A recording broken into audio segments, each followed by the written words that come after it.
Eh bien donc, bonjour à tous, on se retrouve donc pour la suite de notre formation sur Symfony. Alors, une fois avoir installé notre projet Symfony, on va se retrouver avec tout un tas de fichiers, de documents, de dossiers, etc. etc.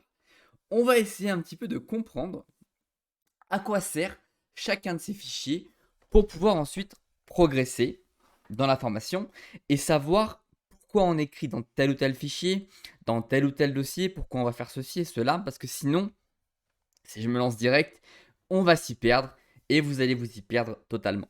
Et mon but, c'est que vous compreniez les bases pour qu'ensemble, à la fin, on puisse réaliser ce projet de réseau social ensemble.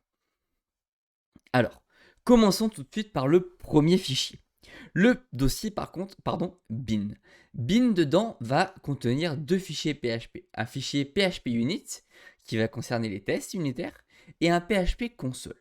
Le PHP console, ça va être notre fichier un petit peu magique. Si je tape PHP bin, ici, slash console, on peut voir qu'on va avoir accès, tac, on va attendre un petit peu que ça charge, à tout un tas de commandes géniales. Vraiment géniales.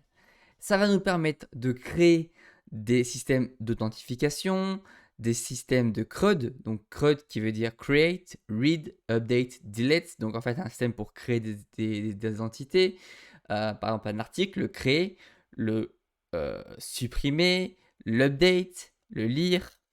On va avoir des systèmes pour faire des formulaires, des entités, donc des tables dans les bases de données, etc., etc. On va avoir tout un tas de choses magiques, notamment aussi les gestions de doctrine, le debug, etc., etc. Bin nous offre, si vous voulez, le Bin console nous offre tout un tas de commandes qui va nous permettre de faire des choses géniales. Ensuite, un fichier qui porte très bien son nom, le fichier de configuration. Il faut savoir que sous Symfony, les configurations sont en YML. Par exemple, le fichier route, qui va nous permettre, si on veut, de créer des routes. Nous, on va créer des routes par les contrôleurs. Mais sachez que vous allez pouvoir créer les routes ici. Les routes, simplement, c'est pour indiquer quelle URL fait quoi. Ça veut dire que, par exemple, l'URL monsite.fr/test doit faire ceci, cela, machin, doit afficher telle page. Ici, c'est la gestion des différents services. Donc, on en parlera, évidemment. Et ensuite, les bundles, donc tout ce qui est les dépendances qui sont installées sur notre site. Et donc, d'ailleurs, bien sûr, on en rajoutera, hein, notamment quand on va créer notre projet. Donc ici, comme je vous ai dit, la gestion des différentes routes, que nous, on ne passera pas par ça pour les créer. Et ensuite, la configuration des différents packages. Le système de cache, doctrine pour les bases de données, le framework, le système de mailer, tout ça, le routing, la sécurité pour tout ce qui va être l'authentification, les traductions, et bien sûr Twig aussi pour l'affichage et les vues. Voilà. La partie migration, elle, c'est le fichier où on va avoir l'historique, si vous voulez, de ce qui va se passer dans notre base de données. Toutes les données qui vont rentrer dans notre base de données et toutes les données qui vont sortir de la base de données. Voilà.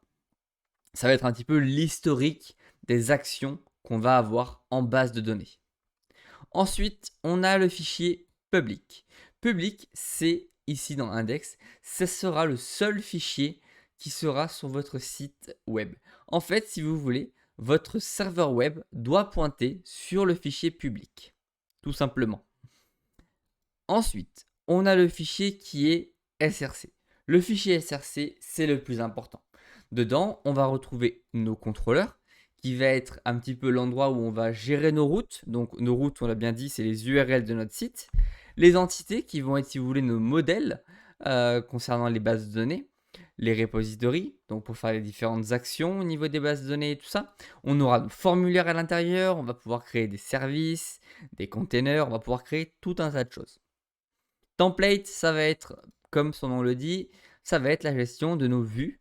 Alors, comme on peut voir, c'est du MySQL, enfin c'est du HTML, pardon, mais c'est pas du HTML classique, étant donné qu'en fait, il y a une surcouche du moteur Twig qui va nous permettre justement d'avoir des sortes de petites balises comme ça pour pouvoir créer des blocs, etc. Mais ça, on en parlera bien après. Donc là, ici, dans notre template, il y aura toutes nos extensions et tous nos fichiers qui sont liés à ce que l'utilisateur va voir. Test sera pour les tests unitaires, différents tests au niveau de Twig, hein. Translation, c'est si on veut faire de la traduction sur notre site. On a aussi un fichier var pour le cache. Et vendor, c'est toutes nos librairies. Un fichier qui va être aussi très important, c'est le fichier .env. On va pouvoir d'ailleurs déjà le configurer parce qu'on a créé une base de données, rappelez-vous. Elle n'est pas en Postgre, mais elle est en MySQL. Du coup, on va pouvoir cocher ceci. Tac. Décocher MySQL. Si vous vous rappelez bien, ici, ça va correspondre à du coup notre mot de passe. Donc notre mot de passe à nous, c'est admin, comme ceci. Et ici, à la place de app, ce sera tout simplement root. On va pouvoir relancer d'ailleurs notre base de données tout de suite. Donc je vais relancer ma base de données. Tac, on va cliquer sur l'administration. Et on va créer ici une nouvelle base de données que je vais appeler tutoriel. Je vais marquer Symfony-du-bas U pour Udemy. Et je vais créer ma base de données. Et le nom de la base de données ira tout simplement ici. Hop, dans /app. Comme ceci. Et notre base de données ainsi est configurée. Maintenant que nous avons vu à quoi servent les différents fichiers, on va pouvoir passer à la première partie de notre serveur PHP. Et d'ailleurs, si on veut, on va voir comment le démarrer, comment démarrer notre application Symfony et commencer du coup à travailler avec Symfony.